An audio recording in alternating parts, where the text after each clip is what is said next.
T'as 30 courriels par jour, puis t'es même pas capable de répondre à moitié d'entre eux. Tu te dis c'est parce que t'es ben trop occupé, puis mais dans le fond, la vérité, c'est que t'es en train de perdre des contrats sans t'en rendre compte.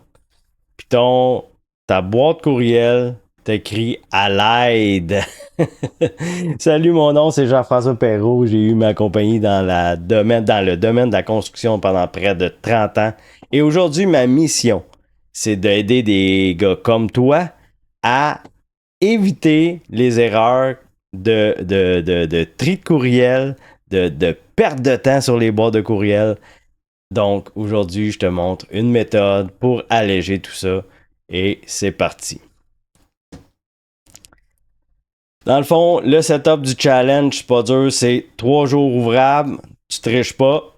3 règles dans l'ordre, tu mesures avant et après. Après ça, tu comptes tes courriels jour 1 et jour 3. Tu changes pas ta business, tu changes pas tes clients, tu changes juste ta méthode. Puis si ça marche pas, ben tu viendras me crier après en commentaire, il n'y a pas de problème, je vais lire ça et je vais tenter de t'aider du mieux que je peux. Donc, l'idée centrale, c'est que tu réponds 2 fois par jour. Là, tu peux choisir, on dit ici 11h et 16h. Quand tu choisis c'est quand le meilleur moment pour toi, peu importe c'est quand, 2 fois par jour maximum. Puis entre ça, tes notifications, c'est ta off. Donc, dans le fond, le principe, c'est du batching de communication. C'est que tu viens répondre à tes communications en batch au lieu de répondre au fur et à mesure. Fait que les vraies urgences, pas compliqué, ça se fait par téléphone. Fait que si quelqu'un a de la misère à te rejoindre puis il a une urgence puis essaie de t'envoyer un courriel, je suis désolé, la personne devra devra t'appeler.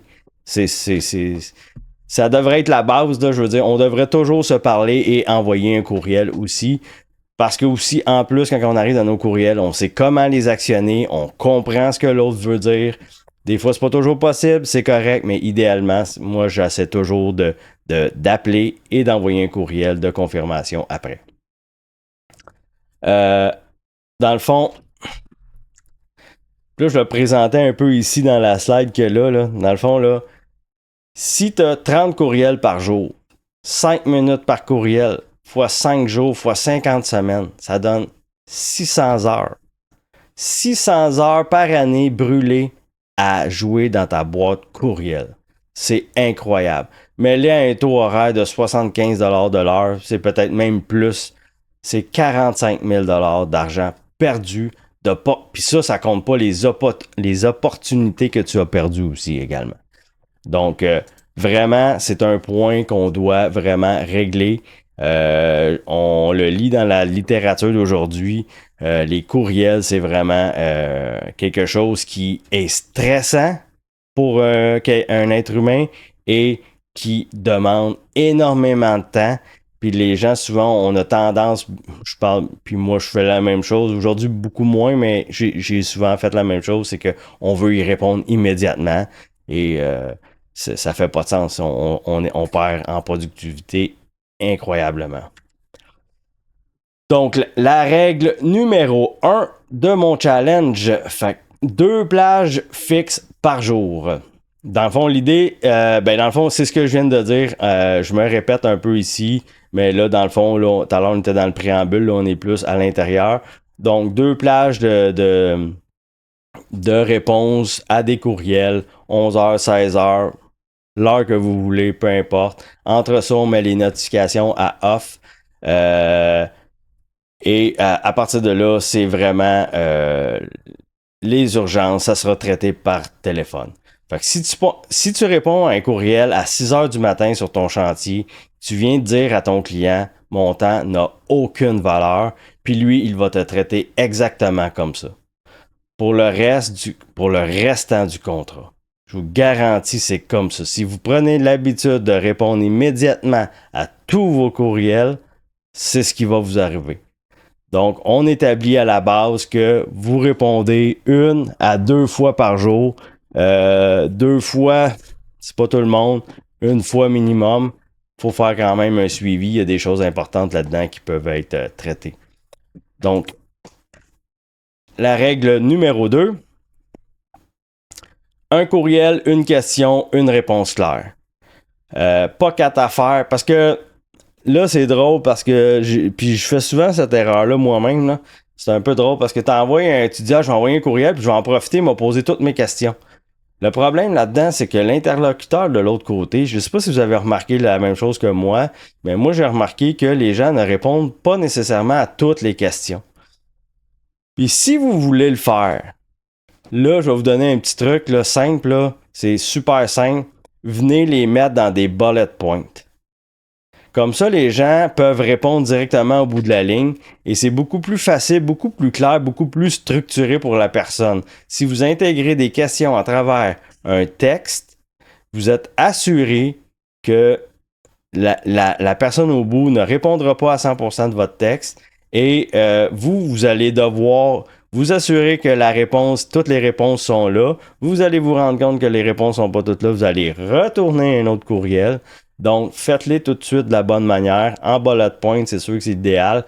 Mais le plus performant que j'ai vu, mais des fois, ça dépend. Là. S'il y a beaucoup de questions, ça peut être long de le faire comme ça. Moi, je le sépare en sujets. Fait que s'il y a des sujets différents, je les sépare vraiment. Donc, ce que je fais, c'est que dans le fond, j'envoie une question par courriel. Donc, on marque le titre dans l'objet, on va marquer le titre du projet, on va marquer au bout le sujet qu'on veut traiter et en bas, on vient poser notre question spécifique et on envoie. Fait que la réponse vient dans une suite de courriels logiques. Après ça, on n'a pas 4, 5, 6 sujets dans une suite de courriels qui devient hyper difficile à suivre puis à retracer dans le futur. Donc, super le fun de le faire de cette façon-là. C'est beaucoup plus performant, beaucoup plus facile à actionner aussi pour les gens qui vont le lire. C'est rapide, on claire des courriels de cette façon-là parce qu'il y a juste une question par courriel. Donc, bon, en fait, c'est ça. Fait que dans le sujet, ben là, c'est ça. C'est le chantier, le besoin, puis là, on vient détailler. C'est exactement ce que je viens de vous dire. Important aussi d'imposer cette règle-là à l'intérieur de ton entreprise. Je sais que, bon, un contremaître chantier, c'est peut-être plus difficile à lui imposer. Par contre, évidemment, si vous le faites en tant que chargé de projet, propriétaire d'entreprise, les gens vont répondre à l'intérieur, c'est correct, c'est fait. Si vous envoyez des courriels à votre client, c'est la même chose. Mais c'est bien là, quand tout le monde peut embarquer dans la méthode. Voilà. Fait que ça, c'est la règle numéro 2. La règle numéro 3, se désabonner des courriels inutiles. Je comprends des fois, là, on n'a pas le choix. Moi, je vous suggère, on n'a pas le choix pour, mettons, vous voulez accéder à quelque chose, vous n'avez pas le choix de vous abonner à une infolette. Des fois, c'est pas toujours nécessaire. Des fois, on oublie de pas cocher la case ou quoi que ce soit. Ou des fois, les gens sont bons pour nous emmener à avoir des infolettes et un paquet de choses. Dans une boîte courriel d'entreprise, il devrait pas avoir ce genre de choses-là. Moi, j'ai une boîte courriel que je me sers, puis je mets ça dedans. Parce que sinon, ça fait trop de bruit dans ta boîte courriel. Mais mettons que vous en avez, désabonnez-vous. Maintenant, Gmail, Outlook, c'est beaucoup plus facile de se désabonner. Je pense que Gmail est beaucoup plus simple à faire, mais désabonnez-vous de ce que vous n'avez pas besoin, du bruit inutile, là. Venez vous désabonner. Puis vous pouvez auto-filtrer tout de suite en partant dans la plupart des systèmes comme Gmail et Outlook. Je vais vous montrer tantôt, j'ai une application que j'ai développée, Triago, qui le fait, mais qui le fait un skills de plus, mettons, par rapport à ce que Gmail et Outlook font. C'est trié plus finement. Mon exemple à moi personnel, là, c'est qu'il me rentrait là, entre 20 et 40 courriels par jour à un moment donné. Puis le vrai problème, c'est qu'à un moment donné, tu perds le fil puis tu réponds plus. Pas parce que tu veux pas répondre, c'est que tu as tellement de bruit qui se promène à travers ta boîte courriel qu'à un moment donné, c'est difficile de voir ce qui est vraiment utile pour toi pour y répondre. Donc, c'est c'est pas parce que tu veux pas le faire, c'est parce que c'est difficile de le faire parce que tu as beaucoup trop de choses dans ta boîte courriel.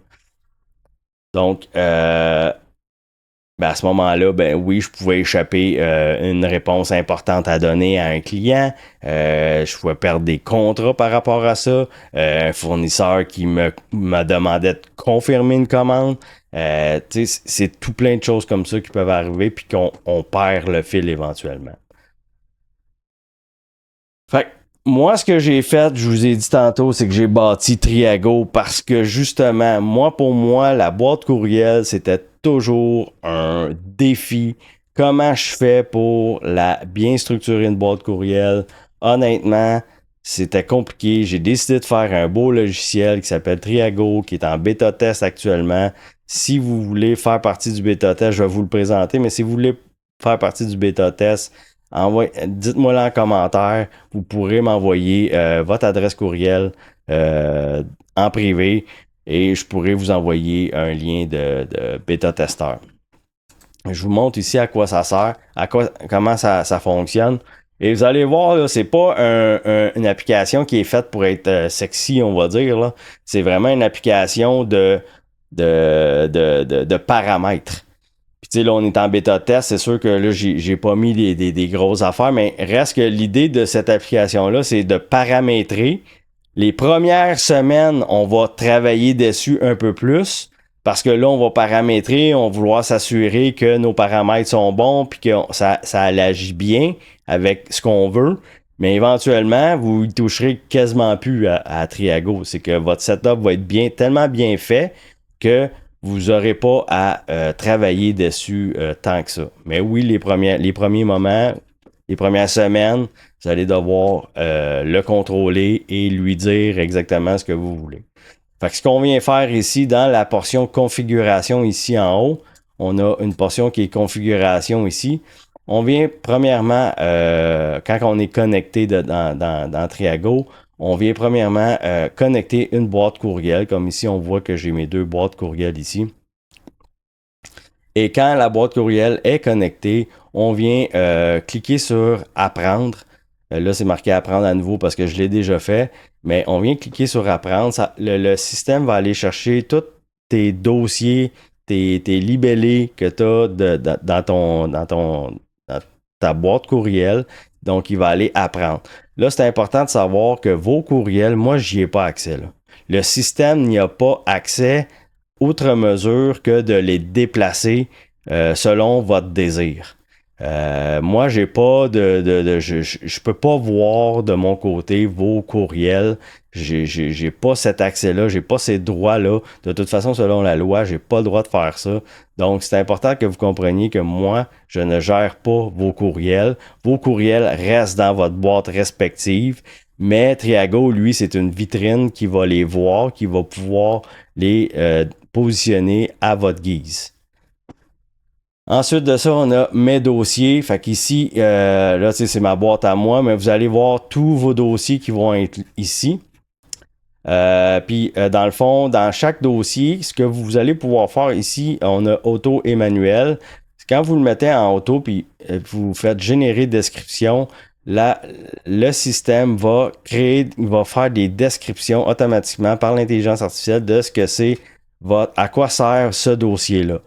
Pour reconnaître un nouveau courriel puis savoir où le trier automatiquement. Sinon, vous pouvez mettre en mode manuel puis vous pouvez le taper à la main puis dire, ben, OK, qu'est-ce qu'il y a dans ce courriel-là, qu'est-ce qu'il y a dans ce dossier-là pour que le tri se fasse de la bonne façon. Ici, si on reste en mode aperçu comme ça, on n'est pas en mode direct. Aperçu, au début, on le laisse en mode aperçu parce qu'on ne veut pas que les courriels s'envoient directement n'importe où. Fait qu'on veut les contrôler, puis on veut apprendre au système comment les envoyer au bon endroit. Vous allez voir plus tard, je vais vous expliquer comment ça fonctionne. Puis quand vous êtes à l'aise, puis vous savez que le système comprend bien où est-ce que le tri va, là, vous pouvez le mettre en mode direct. À ce moment-là, quand vous allez archiver vos courriels, ils vont s'en aller directement dans la bonne boîte, dans le bon dossier. Ici, on a la purge auto. Dans le fond, si après 30 jours, on veut supprimer des des courriels, 90 jours, 6 mois, 1 an, le système va les supprimer après ce temps-là. Ensuite de ça, on a les filtres. Ça, c'est les filtres qui ressemblent énormément. C'est exactement un peu la même chose que vous avez dans votre Outlook ou dans Gmail. Sauf qu'ici, on est venu mettre des paramètres vraiment bien indiqués. Puis comprenez ici, je ne sais pas si vous avez remarqué, vous avez toujours des badges de procédure de travail. J'ai vraiment bien détaillé. Vous avez aussi la bouée d'aide ici qui est là avec des tours guidés que vous pouvez utiliser pour vous retrouver dans le système. Puis en bas aussi, on a, tu sais, c'est vraiment, là, on part de la gauche, on s'en va vers la droite, comme vous pouvez voir. J'ai vraiment bien détaillé pour que les gens sachent la procédure. Il y a beaucoup d'écriture, mais cette écriture-là, c'est vraiment juste pour vous aider, vous situer. Fait que si à un moment donné, vous dites, ben là, OK, là, ça, je les sais comment faire, je les enlève, ben là, vous pouvez l'enlever, ça fait beaucoup moins de bruit, beaucoup moins d'écritures qui sont là. Fait qu'ici, on va pouvoir faire un nouveau filtre, on va lui donner un nom, les mots-clés qu'on veut filtrer, si on a un nom d'expéditeur, puis ce qu'on veut faire avec. On veut l'accepter, il va s'en aller dans le tri, rejeter, il va s'en aller ailleurs. Fait que ça, grosso modo, c'est ça ici. Mon style, dans le fond, quand on va générer le style, lui, il va aller voir, il va analyser les 50 derniers courriels que vous avez envoyés, puis il va vous générer un style de façon que vous répondez généralement à vos interlocuteurs.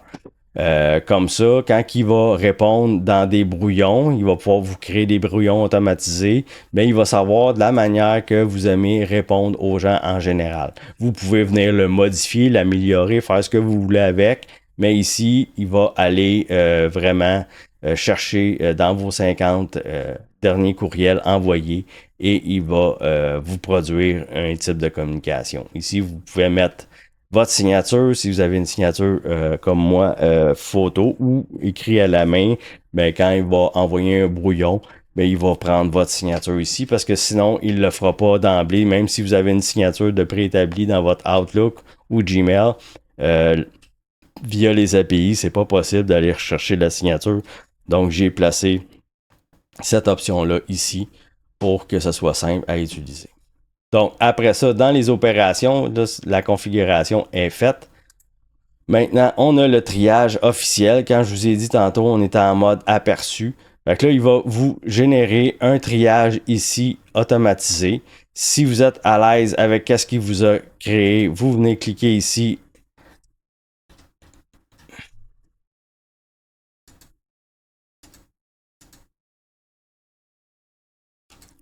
OK. Ouais, c'est ça. Fait que vous cliquez ici. En bas, vous avez approuver ou déplacer vers. Fait que si vous décidez de le déplacer, lui, il va apprendre de votre façon de le faire. Puis quand vous allez, à un moment donné, dire dans mes dossiers, OK, je suis prêt à y aller direct, ben, dans le fond, lui, à partir de ce moment-là, il va trier automatiquement.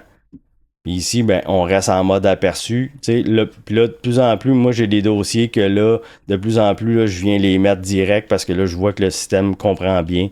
Donc, à partir de là, je suis à l'aise, j'ouvre la valve pour que ça se fasse automatiquement.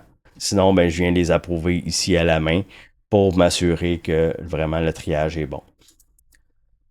Puis ici, ben, mes brouillons, fait que là, il vient ici, dans le fond, vous allez voir les brouillons qui ont été auto-générés avec, vous pouvez créer des règles de brouillon ici, tout est expliqué ici, je n'irai pas dans les détails.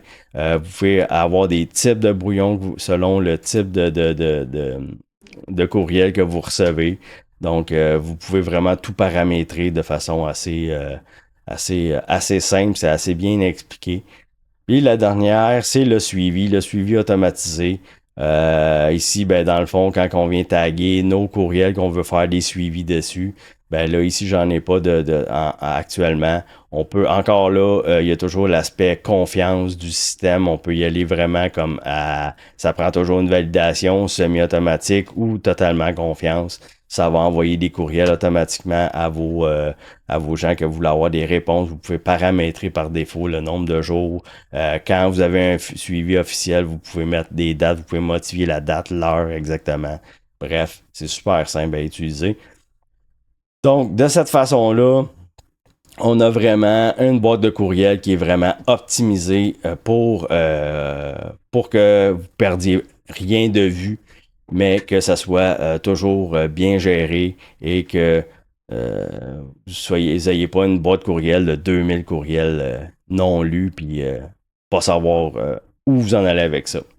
Donc, je vous invite à faire le challenge de vérifier le nombre de courriels que vous avez, à aller tout de suite, allez vous désabonner. Il y a plein d'affaires que vous pouvez faire pour que tout de suite enlever énormément de courriels, mais faites-le parce que c'est vraiment la boîte courriel, c'est vraiment un outil super le fun, mais ça peut être un outil qui peut devenir très vite bordélique et difficile à gérer. Donc sur ça, j'espère que ça vous a aidé. Si vous voulez avoir un accès bêta-testeur à Triago pour le tester gratuitement, marquez en privé, venez me voir, venez me parler. Vous pourrez me laisser votre courriel, que je puisse vous envoyer un lien pour vous connecter directement à Triago. Sur ce, je vous souhaite une excellente journée, une excellente semaine. On se voit la semaine prochaine avec un autre sujet pour vous aider à mieux gérer votre entreprise et avoir l'esprit libre.